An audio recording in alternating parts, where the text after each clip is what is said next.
All right, let's jump right in.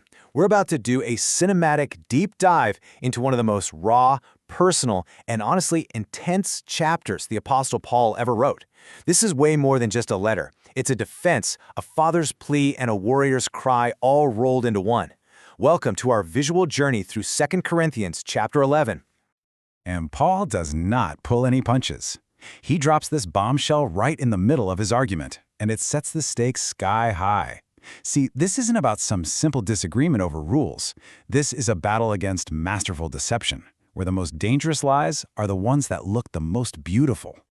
But before we get to all that confrontation, Paul starts from a totally different place. It's not anger. It's the fierce protective love of a parent. He's worried, and he's about to tell us exactly why.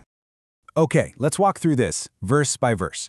Verse 1, Paul kicks things off with this really humble plea. You can almost picture him leaning in, saying, hey, I hope you'll put up with me in a little foolishness, but you already do. He's just asking them to listen, even if what he's about to say sounds a little crazy. Now, verse 2, this is where we see his heart. He says, I am jealous for you with a godly jealousy. Okay, for this verse, picture a father carefully preparing his daughter's wedding dress. He says he promised them, the church, to one husband, to Christ, to present them as a pure virgin. You can just feel that protective love. But then in verse 3, the fear kicks in. He says, but I'm afraid that as the serpent deceived Eve by his craftiness, your minds will be led astray. The image here, see Eve in the garden, just captivated by this beautiful shimmering serpent whispering subtle lies. Paul is terrified the exact same thing is happening to his people. And verse 4 shows why. He says if someone shows up preaching a different Jesus or a different spirit or a different gospel, you guys put up with it readily enough.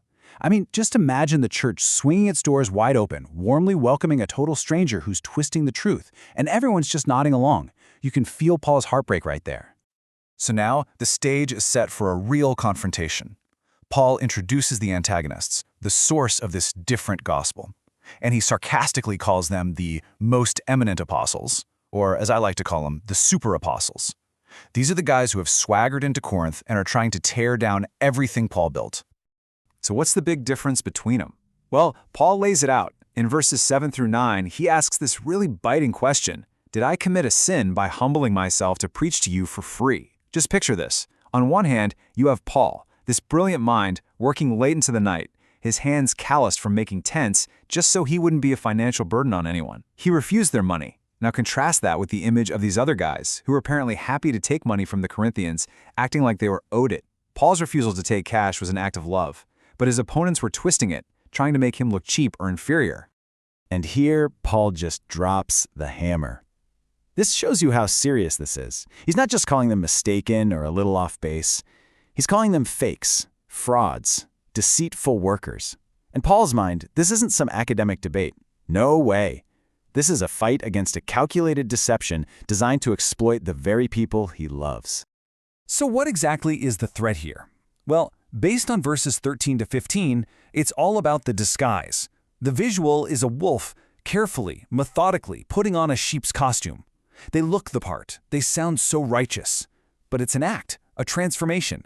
Paul basically says, look, if Satan himself can disguise himself as an angel of light, is it really that surprising that his servants can pretend to be servants of righteousness? Okay, get ready, because the tone is about to take a hard left turn. Paul knows these Corinthians are impressed by big talk and boasting, so he says, fine, if that's the game you want to play, I'll play it too. He's about to put on this sarcastic persona. He's going to boast as a fool to mirror his opponents and show them just how ridiculous their standards really are. This line right here is the key. You can almost hear the deep sigh before he dives in. Receive me as a fool. You can tell he hates doing this, but he feels like he has no choice if he wants to get their attention. He's going to use their own language against them to tear down their whole value system. And in verse 20, Paul holds up a mirror to the Corinthians, and wow, is the reflection ugly. He lists what they're willing to put up with from these super apostles. Just look at this. You tolerate someone who puts you in bondage. You can almost see the chains. You let someone devour you, taking bites out of your finances. You let them take advantage of you, exploit you. You even put up with someone so arrogant that he strikes you in the face. Paul's point is just devastating. You guys tolerate actual abuse from these men, but you question my gentle authority and my love for you? And here we go. This is the climax of the whole chapter. Paul is about to unleash his fool's boast. But get this, it's not a resume of power and prestige. It's a resume of suffering. It's a list of credentials that's going to completely flip our idea of strength and success on its head. First things first, he meets them on their own turf. He checks every single box. Oh, you're boasting in your heritage? Are they Hebrews? So am I. Israelites? Me too. Seed of Abraham? Yep, that's me too. He's establishing that, on paper, he's their equal in every way. But that's just the warm-up. This is the turning point. Are they ministers of Christ? And with that little aside, I speak as a fool. He delivers the knockout punch. I am more. And his proof isn't his speaking skills or his charisma. It's his scars. So what are these credentials? He starts with a number, 5. 5 separate times, he says in verse 24, he was taken by the Jewish authorities and subjected to a brutal, public punishment. Just let that sink in. Not once, 5 times. And what happened each of those 5 times? 39 lashes. And we're not talking about a simple slap on the wrist. This was a flesh-tearing whipping, designed to humiliate and break a person, stopping just one lash short of the legal limit of 40. I mean, picture it, the sound of the whip, the impact, the blood, and he endured that 5 separate times. The resilience is it's unimaginable. And from there, the list just explodes into an avalanche of pain. In verses 25 to 27, he just keeps going. 3 times beaten with rods by the Romans, once stoned by a mob and left for dead. 3 times shipwrecked. He spent a whole night and a day just drifting in the open ocean. He talks about constant danger, from rivers, from robbers, from his own people, from everybody, danger in the city, danger in the wilderness, danger on the sea. He talks about exhaustion, sleepless nights, hunger, thirst, cold, being naked. It is a breathtaking, overwhelming catalog of suffering.